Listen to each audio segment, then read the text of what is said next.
everyone, this is Moxie Matt. Welcome to the 5th episode of the Compact Coaster series. In this episode, we will be building the Enigma coaster. The stand-up steel coasters are one of my favorite types of coasters, so I did really enjoy this build, and I hope you enjoy it as well. Drop me a line in the comment and let me know some of your favorite types of coasters that you enjoy building.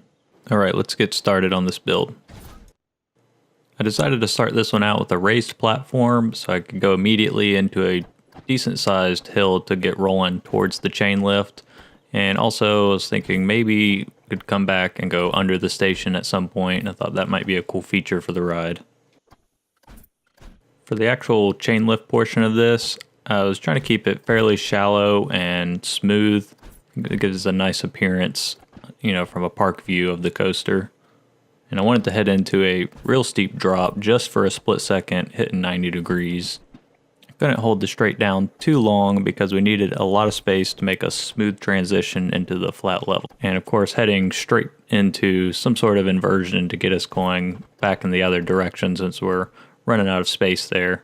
I'm trying to recreate the half loop, except for I needed a little bit more of an angle coming out of it, so I needed it to be wider. So that's why I went ahead and build it myself instead of using one of the pre-made ones. And coming out of that half loop back, I wanted it just to be a nice swooping hill there and going into another inversion, kind of like the 0G roll. Instead of doing the full roll, I kind of made it like a fake roll. So you go a little bit upside down and then you end up turning back the same way rather than rolling out like the 0G rolls. And coming out of that hill left us at a good angle to go under the station. And when I went under the station, I try to make sure that I leave one support standing on the corner. Otherwise, it would end up looking very funky to me. And from here, we're just going to make a simple U-turn right into the station. I like to try using the autocomplete when I'm getting close to the end of the station just to see if it comes out being like what I had in mind. When you finally complete the coaster and you're able to use that snap on the last piece, the piece you're currently working on, moving it will make the snap piece be a little different. So I usually hover over the snap and just kind of preview it and then move the piece that I'm currently working with to make sure that the snap's going to be a real smooth transition. And to finish up this turn, I think some trim brakes are needed. They are a little more costly than some of the other brakes, but typically they'll fit on about any place in the track that you need them to. A side note about the trim brakes is the smoothing features after you complete the coaster. It will not affect the places with trim brakes, so you have to remove the trim brakes to be able to use the smoothing tools and then add them back. And let's go for a quick test run to see how smooth things are coming out.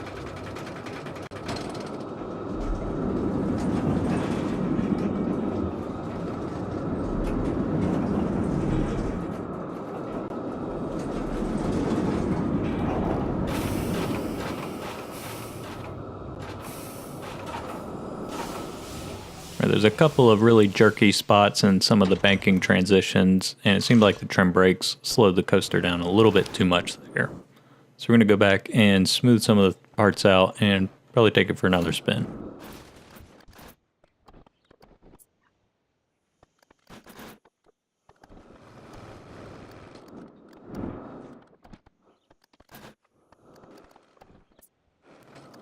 Alright, now that we've got some initial smoothing of the track, I'm going to look at some of the excitement ratings. It seemed like our first inversion was pretty exciting, but the rest of it was not so much. So, and then here I'm looking to raise the chain lift just a little bit. That's another advantage about doing a more shallow lift like that, is you have room to raise it later if you need to. And in correcting the lift height, I actually worked backwards and then used the autocomplete button to place normal track, and then went back and changed the normal track into a chain lift.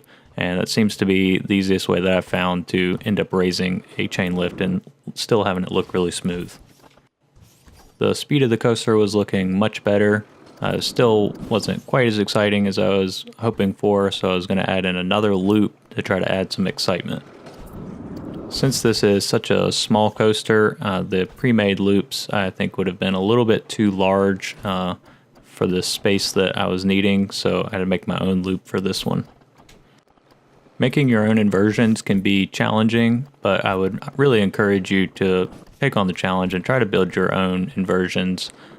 And it takes some time, but just stick with it and you'll end up with a smooth inversion. At this point in the build, I was left with $200, so the trim brakes on the back end had to go. Otherwise, I would not have been able to finish the coaster. I was unable to get this piece to snap into that fake zero-G roll there since the angle had changed quite a bit that I was approaching it. So I decided to turn it into an actual zero-G roll / corkscrew kind of thing. Now that the track is finally complete, I'm going to go through and just smooth out a little bit and try to take it for another spin and see how it looks.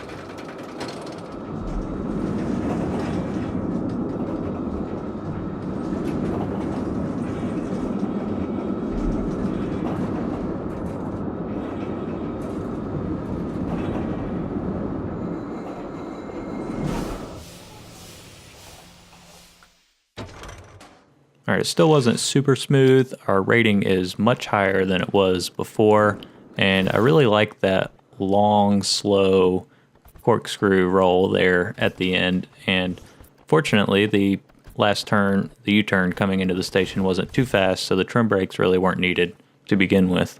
Now it's just time to smooth out the rest of the track, and I'm just going to skip over that portion. For this coaster, I wanted to add a couple of special effects that would have trigger marks on them for this ride. My first idea was to have something under that long corkscrew roll. After stumbling across the pyrotechnics ones, I decided that it would be really cool to have that at the top of the loop. Alright, now that we've got those in place, we need to add them to a trigger sequence for the ride. Click on the rightmost tab under the coaster, then go to Add Trigger. That will give you this little circle with a number in it that you can drag along the track to where you want it.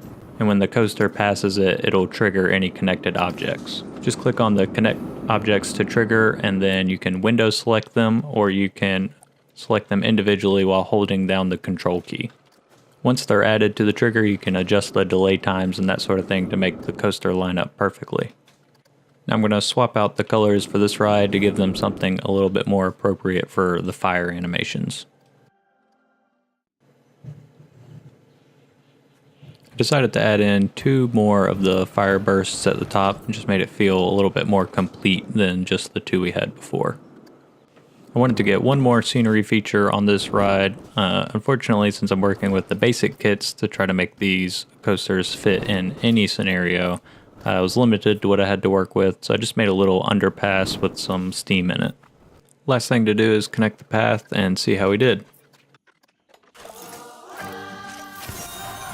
We just barely managed to get gold with this coaster with a 7.06 excitement rating.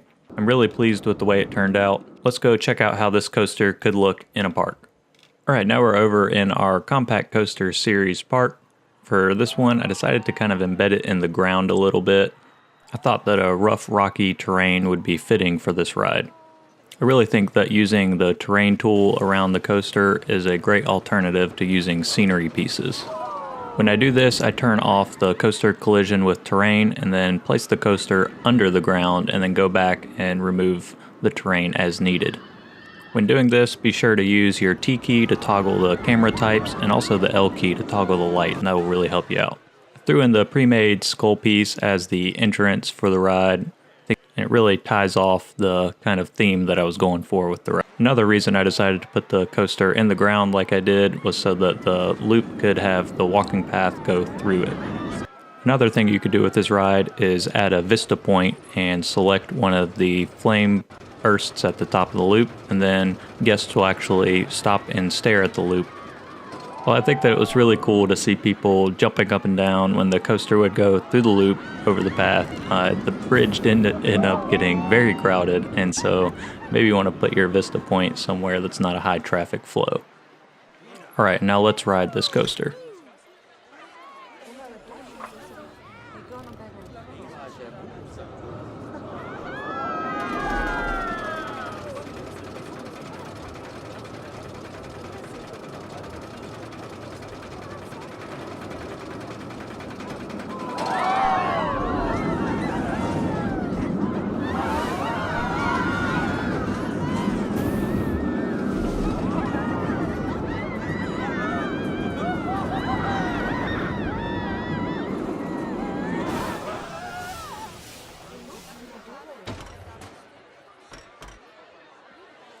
With that concludes the 5th episode of the Compact Coaster series. I hope that you enjoyed the video. Be sure to leave a comment if you did. Let me know if you're enjoying the sped up versions of these builds, or if you prefer the more live feel with my thoughts and tips and tricks as I'm building.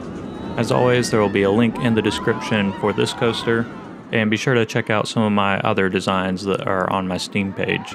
If you want to give the Compact Coaster Challenge a try, you can download the scenario there as well. Thanks again for watching, and I'll see you guys next time.